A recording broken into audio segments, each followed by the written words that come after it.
You wake up from the initial shock, only to realize you're strapped to a chair. Above you, there's a device forcing your mouth open, something cold, metallic, slowly moving closer to your face. For a second, you wish this was just a dentist appointment, but it's not. You said something you were never supposed to say, and now they're about to cut out your tongue because you're living in the Middle Ages.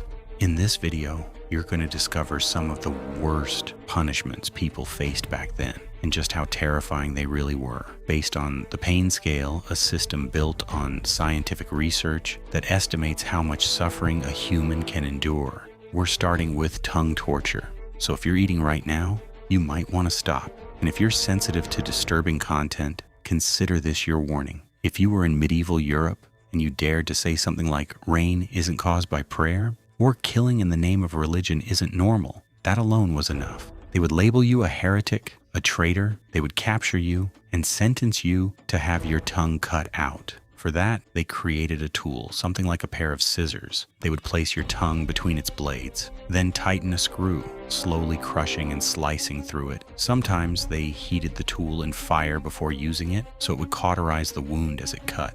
Back then, there were no surgeries, no sterilization. Most victims didn't die from the torture itself, but from the infections that followed. On the pain scale, tongue torture scored 39 out of 140. But here's the truth. They didn't always want to silence you. They wanted you to confess.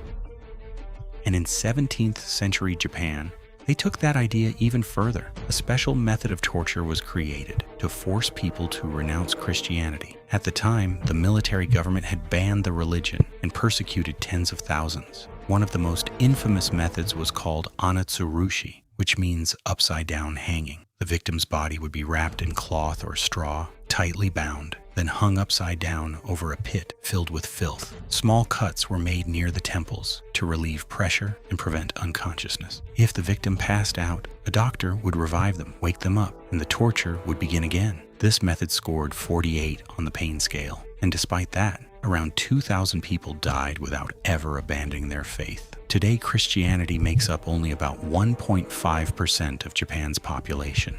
There were also devices so disturbing, even talking about them feels wrong, like the choke pear, a metal device that expands when a screw is tightened. It was often heated, then inserted into sensitive parts of the body, used as punishment for those accused of corruption or witchcraft. It scored 67 on the pain scale, roughly comparable to the pain of childbirth. However, there's no solid evidence that it was actually used in this exact way. Some believe it may have been nothing more than a fruit tool. Then there's the iron spider, also known as the breast ripper. It was used to punish women accused of adultery, abortion, or even just talking too much. The device would be heated, then attached to a wall. It had sharp claws, designed to grab onto the woman's chest. What happens next? You can imagine. This punishment scored 73 on the pain scale. Although, again, the historical accuracy of this specific tool is still debated. But here's the thing. Breast ripping wasn't just a myth. It actually existed in ancient times, used by civilizations like the Romans.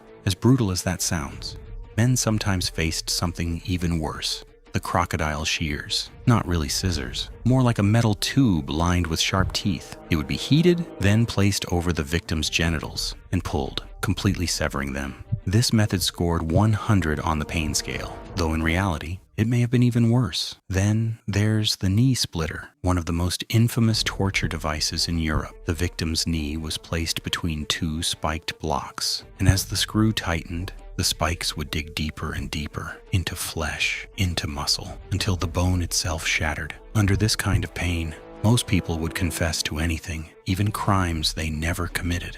It scored 93 on the pain scale, and it didn't stop there. Variations of this device were used on hands, elbows, even ankles. By the 15th century, things got even darker. The head crusher. The victim's head was locked between two plates, and the screw was slowly tightened. First, the teeth would break, then the jaw, then the skull, and finally, the eyes. This method scored 108 on the pain scale, and even with all that, there was still worse. Crucifixion. One of the most infamous punishments of the Roman world, it scored 112. The victim would carry a wooden beam, sometimes weighing over 150 kilograms, then be nailed to it, left under the burning sun with hunger, dehydration, and insects. In the end, they didn't die from blood loss, but from suffocation, their own body weight pressing down on their chest until breathing became impossible. Then there was the Roman punishment known as poena culae. The victim was sewn inside a sack, along with 4 animals, a dog, a rooster, a monkey, and a snake, then thrown into the water. Each animal symbolized part of the crime. This punishment scored 128 on the pain scale. And now, the iron chair, a chair covered entirely in spikes. The victim would be strapped onto it, then slowly brought closer to fire until the metal heated up and the skin began to burn.